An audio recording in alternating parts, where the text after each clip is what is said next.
Alhamdulillah, alhamdulillahilladzi hadana bil iman wal islam wa qasyana bi syari'ati Muhammadin khairil anam. Asyhadu an la ilaha illallah wahdahu la syarika lahu al-mulku wa al wa asyhadu anna Muhammadan abduhu wa rasuluhu bi khairil bayan. Allahumma shalli wa sallim wa barik ala sayyidina Muhammad wa ala alihi wa sahbihi ajma'in. Fa ya ayuhan nas ittaqullaha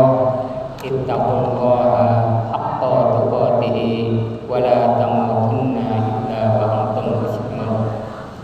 Hadirin sidang Jumat rahimakumullah.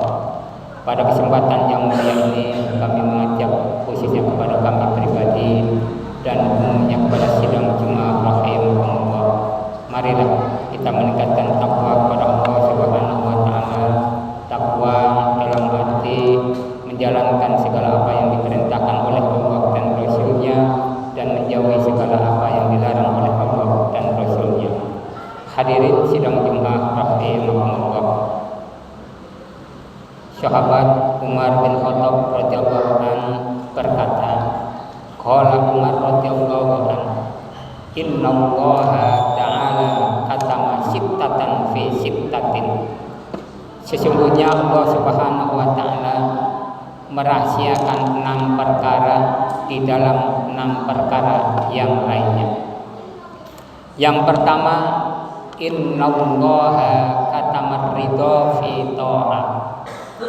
Allah menyembunyikan keridhoannya di dalam ketaatan kepada Allah Subhanahu wa taala.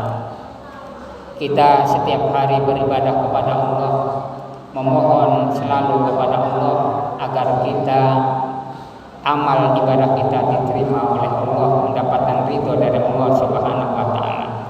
Tapi tidak ada yang tahu amalan apa yang termasuk amalan yang diridhoi oleh Allah Subhanahu wa taala. Yang terpenting kita selalu beristiqomah dalam hal ibadah, beristiqomah dalam hal melakukan kebaikan. Janganlah kita berbangga tatkala kita sedang rajin beribadah kepada Allah, sedang banyak beribadah kepada Allah. Jangan juga kita berputus asa, kita ini orang bodoh, kita orang lemah, bisanya ibadahnya biasa-biasa saja. Karena siapa tahu amalan yang biasa-biasa itu yang mendapatkan ridho dari Allah Subhanahu wa taala, yang akan diterima oleh Allah Subhanahu wa taala. Ada kisah hadirin sekalian, Imam Al-Haramain pernah dimimpikan oleh seorang santrinya setelah meninggal dunia. Wahai Imam Al-Haramain, bagaimanakah keadaanmu engkau di akhirat? Alhamdulillah wahai santriku, saya di akhirat mendapatkan keistimewaan berada di sisi Allah Subhanahu wa taala, berada dalam surganya Allah Subhanahu wa taala. Kata sang santri, ya engkau wahai Imam Al-Haramain, tidak aneh engkau masuk ke dalam surga mendapatkan kenikmatan di akhirat, karena engkau orang alim, engkau ahli ibadah, engkau orang pandai, engkau banyak santrinya yang mendoakan engkau.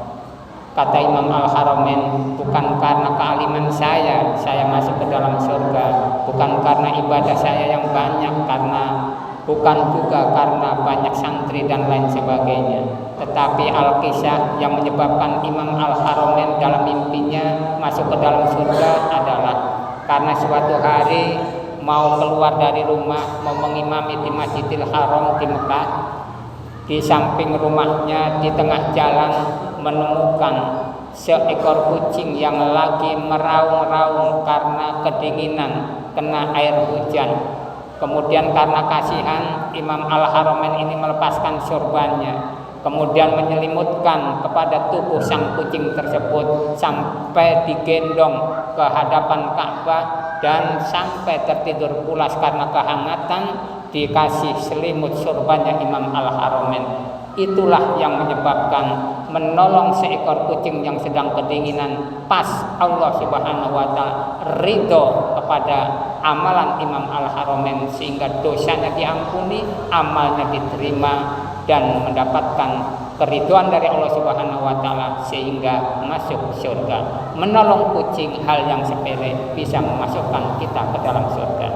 Ada satu kisah lagi hadirin sekalian, ada seorang pelacur yang setiap malam, mohon maaf, melacurkan diri, kemudian di pertengahan pagi menjelang subuh pulanglah. Kalau bahasa kita pulang kemudian ngojek mau pulang ke rumah.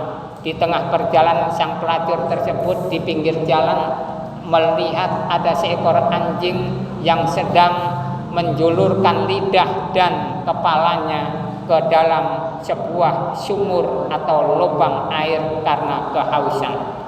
Karena tidak kaduk, tidak kentut, maka pelacur tersebut turun dari ojek, kemudian sepatunya dilepas, kemudian mencari tali rapiah, kemudian tali itu diikatkan ke dalam sepatu, dimasukkan ke dalam sumur tersebut sehingga mendapatkan air, dan air tersebut diminumkan kepada anjing yang kehausan tersebut.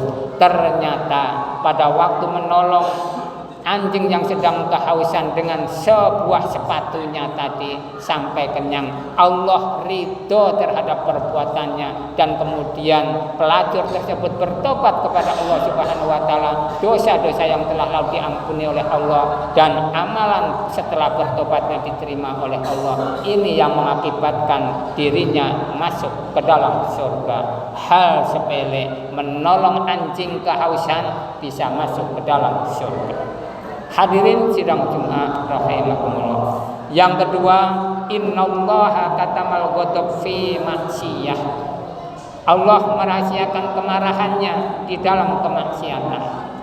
Kita berusaha semaksimal mungkin di dalam kehidupan sehari-hari, apalagi di bulan suci Ramadan, untuk segala atau sering selalu berikhtiar berusaha menjauhi maksiat. Kita jangan menganggap remeh, hanya dosa seperti ini, Allah Maha Pengampun. Kita jangan seperti itu. Barangkali maksiat yang kita anggap sepele, yang anggap kita kecil, lama-kelamaan bisa menjadi besar. Jangan juga kita menganggap hal yang sepele, barangkali maksiat yang kecil tadi bisa mengakibatkan murkanya Allah Subhanahu wa taala. Kita harus selalu berikhtiar berusaha supaya kita terjauhkan dari hal-hal maksiat. Hadirin sidang Jumat rahimakumullah. Ada kisah seorang ibu yang mempunyai anak santri meninggal dunia. Di dalam mimpi seorang ibu tadi, anaknya disiksa, anaknya tidak tenang di akhirat. Padahal sepengetahuannya anakku soleh, anakku ahli ibadah, anakku rajin baca Quran dan lain sebagainya. Kenapa disiksa di dalam akhirat?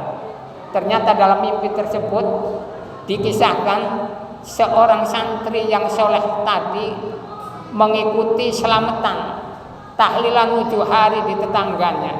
Kemudian setelah 7 hari mungkin makanannya makanan yang banyak dagingnya, ayam, kambing dan lain sebagainya, sehingga dagingnya masuk ke dalam gusi dan giginya, nyelap dagingnya di dalam giginya.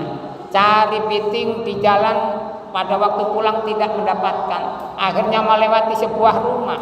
Rumah itu rumahnya masih geribik, lantas ada bambu, dipotelah itu bambu geribik rumah tadi untuk menghilangkan selilit daging di dalam gusi atau giginya. Inilah cuma mengambil sebiting bambu, Allah tidak ridho, menjadi siksa kita di akhirat. Kemudian setelah bangun, ibu tadi meminta maaf kepada sang pemilik rumah tadi. Kemudian setelah diikhlaskan, tidak apa-apa dan memaafkan, maka besoknya malam bermimpi, alhamdulillah karena barokah keikhlasan mengikhlaskan bambu yang satu biting tadi dipakai oleh anaknya, akhirnya diampuni dosanya dan tidak siksa lagi di dalam akhirat. Hal yang sepele mengakibatkan murkanya Allah Subhanahu wa taala. Yang ketiga, hadirin sekalian, innallaha katama lailatul qadri fi syahri Ramadan. Allah Subhanahu wa taala merahasiakan Lailatul Qadar di dalam bulan suci Ramadan. Lailatul Qadri min alfi syahrin. Lailatul Qadar adalah kalau kita bermalam di mana kita beribadah kepada Allah lebih baik daripada ibadah 1000 bulan. Kalau kita baca Al-Quran, maka sama dengan ibadah 1000 bulan. Kalau kita sedang bersedekah, datang Lailatul Qadar, maka kita mendapatkan amalan sedekah 1000 bulan. Makanya supaya kita mendapatkan malam Lailatul Qadar, kata Kanjeng Nabi, di akhir 10 hari yang terakhir, terutama malam-malam ganjil tanggal 21, 23, 25, 27, 29, kita diharapkan, disuruh oleh Rasulullah SAW meningkatkan hal ibadah.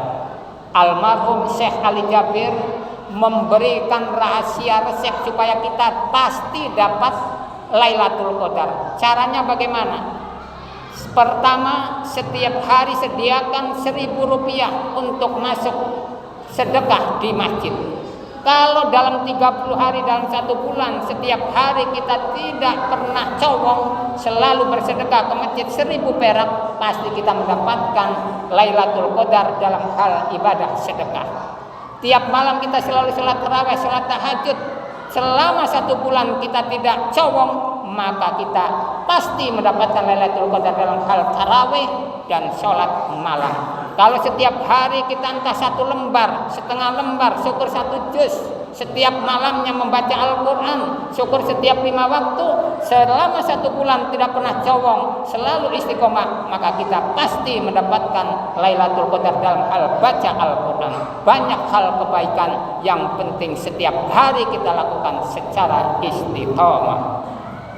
Hadirin sidang Jumat rahimakumullah. Yang keempat, innallaha katama auliya'ahu fiha bainan nas. Allah Subhanahu wa taala merahasiakan para wali kekasih Allah di tengah-tengah manusia.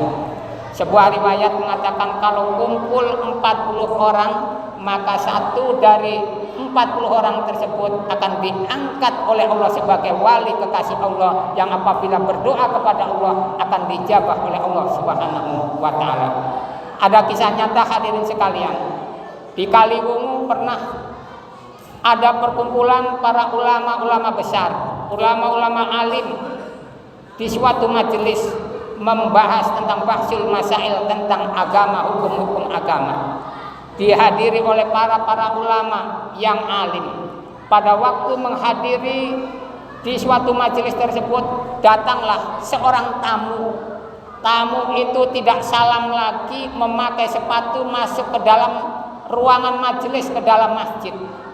Rambutnya gimbal panjang, pakai kacamata hitam, telinganya ada kenotnya, pakai kalung sebesar rantai, pakaiannya compang-camping. Orang melotot dengan penuh kemarahan. Tapi ada satu ulama yang sepuh yang malah menciumnya, malah mendekatnya, malah meminta doanya. Setelah meminta doa, pergilah orang yang seperti gembel tadi. Para alim ulama yang lainnya, para ustadz yang di situ kaget. Wahai kiai, siapakah mereka sampai mencium kayak orang gila seperti itu? Ketahuilah bahwa tadi adalah Nabi Khidir. Semua orang keluar mengejar Nabi Khidir, tapi sudah hilang Nabi Khidir alaihissalam.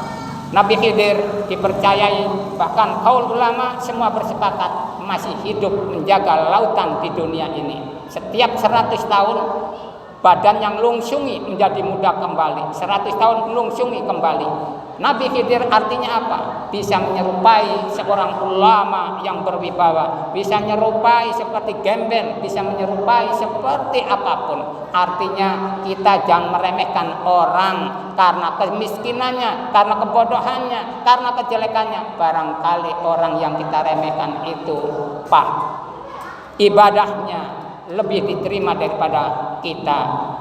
Barangkali doanya dimakbul oleh Allah Subhanahu wa taala. Hadirin sidang Jumat rahimakumullah. Yang kelima, innallaha katama sholatal wusta fi sholawat. Allah Subhanahu wa taala merahasiakan sholat yang paling utama, yaitu sholat wusta di dalam 5 waktu. Sholat 5 waktu, duhur, asar, maghrib, isya, subuh. Kalau kita berdoa di tengah-tengah 5 waktu ini, pasti dijabah oleh Allah Subhanahu wa taala. Di waktu apakah? Tidak ada yang tahu. Apakah duhur kah, asarkah, isya, subuhkah, dan lain sebagainya. Supaya apa? Supaya kita selalu menjaga sholat yang 5 waktu. Tatkala sholat yang 5 waktu ini tidak cowong, selalu kita kerjakan, insya Allah di 5 waktu ini kalau kita berdoa pasti dijabah oleh Allah Subhanahu wa ta'ala. Hadirin sidang Jum'ah rahimakumullah. Yang keenam, innallaha katamal maut fil umri. Allah Subhanahu wa ta'ala merahasiakan kematian di dalam umur. Rasulullah mengatakan bahwa umur umatku tidak lebih dari umurku, kurang lebih 60 sampai 63 tahun. Tidak ada yang tahu. Para sahabat bertanya, protes kepada Kanjeng Nabi, "Ya Rasul, umatmu kenapa cuma 60 tahun sedangkan Nabi Adam, umatnya Nabi Adam kurang lebih hidup 1000 tahun. Nabi Nuh 950 tahun. Umurnya ratusan tahun. Kenapa kita umurnya cuma 60 tahun?" Sahabat bertanya seperti itu. Rasulullah menjawab, "Wahai sahabat, walaupun kita umurnya 60, jangankan 60 tahun, 40 tahun saja, kalau engkau meninggal dunia dengan satu syarat, gampangannya kita hitung 15 tahun kita umurnya masih di bawah balik, tidak punya dosa diibaratkan. Kemudian 5 tahun kita menjadi orang yang brengsek, bergadulan, 5 tahun jadi pemabok, penjudi dan lain sebagainya. Tapi setelah umur 20 tahun kita bertobat kepada Allah selama 20 tahun, kemudian umur 40 tahun meninggal dunia, kita hitung tatkala umur 21 tahun sampai 40 tahun, 20 tahun kita bertobat beribadah kepada Allah, setiap tahunnya mendapatkan Lailatul Qadar, yaitu 1000 bulan kalau kita beribadah, 83 tahun 4 bulan. Kalau kita 20 tahun setiap tahunnya mendapatkan Lailatul Qadar, berarti sama kita umurnya 83 tahun dikali 20 berapa? 1666 tahun, melebihi umurnya Nabi Adam alaihissalam, melebihi umurnya Nabi Nuh dan yang lain sebagainya. Walaupun kita umurnya pendek, tapi kita yang paling mulia. Walaupun umurnya kita umat Nabi Muhammad pendek, tapi menjadi umat yang paling berkualitas.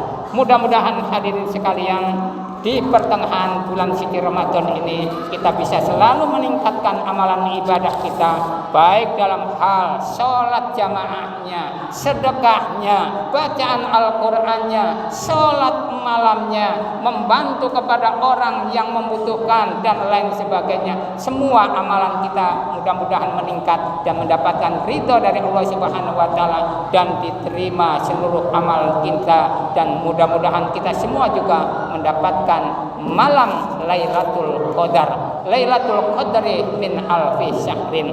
Malam yang lebih bagus kalau kita beribadah 1000 bulan atau 83 tahun 4 bulan. Amin. Amin ya rabbal alamin.